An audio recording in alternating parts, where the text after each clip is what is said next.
Good morning po. Narito po tayo ngayon sa Provincial Health Office sa 3rd floor.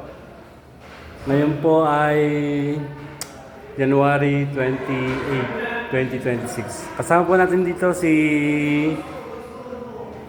Ma'am Noel at saka si Sir Benz para sa tracing ng mga cable na ginamit sa AP. Subukan pa natin na ibalik yung mga AP dito na ginamit. Titrace po muna natin yung mga kable kung saan na napunta. Kasi nung mag-construction po dito o mag-rehab, may iwan po sa kisame. Titrace po muna natin, baba po muna natin, titrace natin kung buo pa. At lalagyan po natin ng pansamantalang access point para sa internet ng 3rd floor. At po si Ben, sakit na, bukas na po ang kisame. Silipin po natin doon sa taas.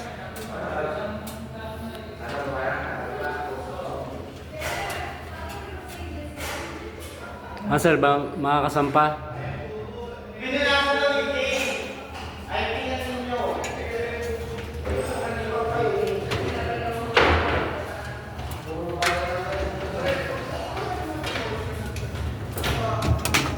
Ma'am, patong po ano pa, baka dumulas.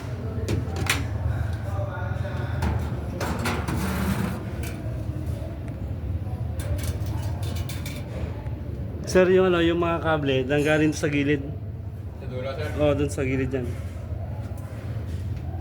Kailan ba yung mga lumabas yung wire? Oo, dito nakakabit. Isa, dito lang.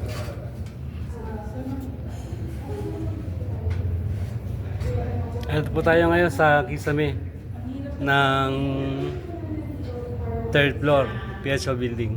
Hanapin po natin yung mga kable dito.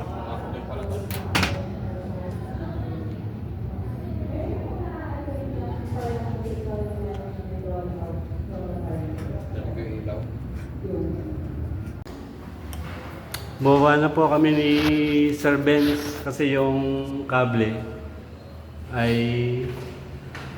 nasa gilid na ng building. Medyo napakalit na po ng pagitan ng kisame at saka ng bubong. Hindi natin delikado na, hindi maaabot. Baka mahulog pa si Sir Benz sa kisame, masira yung kisame. Ang ATA na lang po ang gagawa doon. Kaya ngayon po, dahil temporary din naman yung gagawin doon, dito na lang po natin ikakabit yung access point. Ilabas na natin sa bintana, diretso sa baba sa IDF. Hindi naman po siya mapapansin kasi tatakpan natin siya ng kurtina o ng Venetian blind. Gagawa po muna kami ng patch cable mula dito sa 3rd floor pababa sa IPF sa ground floor. Ito na po yung gagamitin natin na access point.